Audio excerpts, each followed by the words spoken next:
So Google opened the floodgates about Stadia, and here's what we actually learned from it. This is your host JD, and this is the Gaming Pulpit. And whew, oh gosh, so I'm gonna lay out a couple of different things here. All right, so here's today's announcements. If you haven't heard it, today as of yet. So there is two versions of it. There's a free version, okay, and then there is a pro version, okay.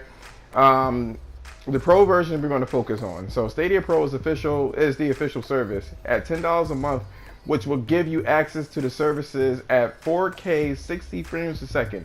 This will not include all games, however, which is basically with consoles. There's some people out there that believes that all the games are going to be 60 frames a second.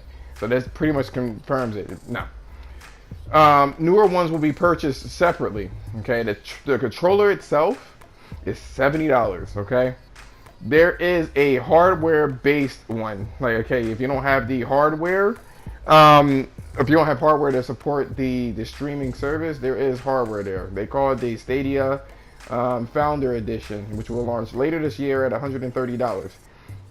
It comes with a Chromecast Ultra, a Stadia controller, a copy of Destiny 2, and a 3-month subscription free with a 3 months buddy pass, which you can share games. Other Stadia games include Assassin's Creed Odyssey, Doom Eternal, the new Tomb Raider trilogy, Final Fantasy 15, Darksiders Genesis, Metro Exodus, and many more. Google also says it will be one user per Stadia account tied to your Google ID, which you can have a guest for a split screen. Other than that, no sharing. So apparently there was an update regarding that too. So a Google spokesman reached out to say that the family sharing is coming in the future. At launch, if you are a Stadia user, you will play Stadia exclusively on the Pixel 3 and Pixel 3a devices. However, you will be able to create your own account and make subscriptions and game purchases from many Android M or iOS devices that comes with the Stadia app. So upon release, right, here's the games that will be available, which I believe they're going to release in November. Dragon Ball Xenoverse 2, Gelt, whatever, is GYIT. I don't know what the fuck that is. That is an exclusive. I haven't looked into that. I don't really give a fuck.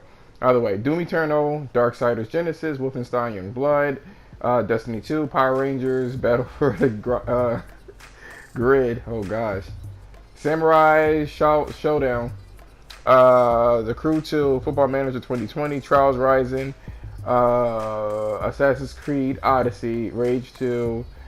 Ghost Recon Breakpoint, Thumper, Tomb Raider Trilogy, Borderlands 3, Elder Scrolls Online, NBA 2K, Mortal Kombat 11, Just Dance 2020, Farming Simulator 19, Division 2, Get Packed, Metro Exodus, Grid, Final Fantasy 15, and Baldur's Gate 3. Okay, so that's what we have before. There are a lot of concerns. Mainly, one of the things that I was thinking about is the fucking the data requirement.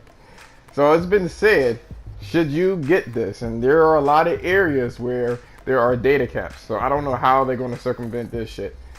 But it is said, let me just, oh fuck it. I hate this. Hold on. Let me find it. Wow. Using Stadia's 4K streaming will use 1 terabyte for 65 minutes. There are data caps. There is the net neutrality, which I don't know too much on. I'm not even going to get into that. Apparently that is way more complicated than what I suspected. Okay. And then we still have the latency issue. But let's tackle this specifically. How the fuck are you going to be able to stream games and have games for hours on end? That's my first concern if you have data caps. Never mind the fucking what is it? the actual requirements for it. You know, they mentioned the requirements for it. Let me actually go back and touch upon that. So let me do it here. So apparently, if you want 720p, all you need is 10 megabits per second. If you want 1080p, all you need is 20 megabits per second. That's actually giving you the HDR video at 60 frames per second and 5.1 surround sound. Now, if you want 4K, you need supposedly around 33 to 35 megabits per second. And that provides 60 frames per second and 5.1 surround sound. Oh gosh. There's just so much. There's so much. Another thing that people don't really talk about is the artifacting that is what's YouTube. Certain colors will microblock if you move quickly. Reds, for instance, are really notorious for getting all fucked up and pixelated if you, regardless of what resolution it is.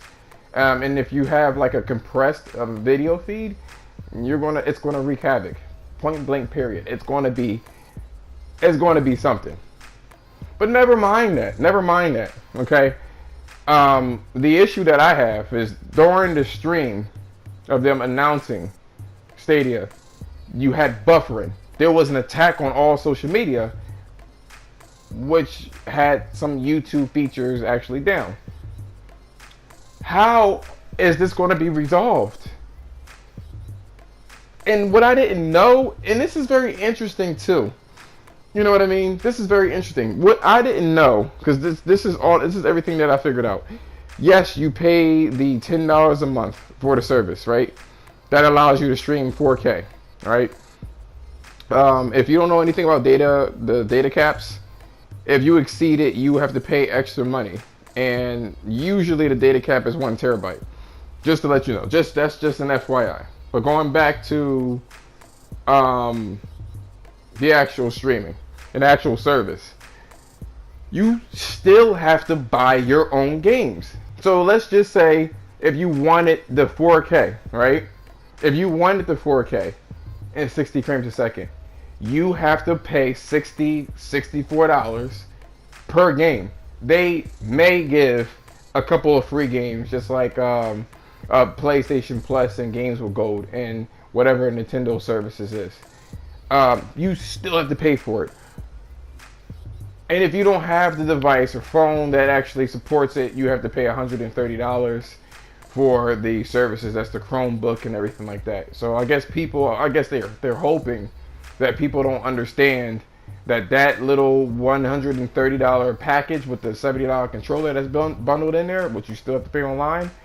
They hope that you think all of that 11 or 10 teraflops is coming from that little box.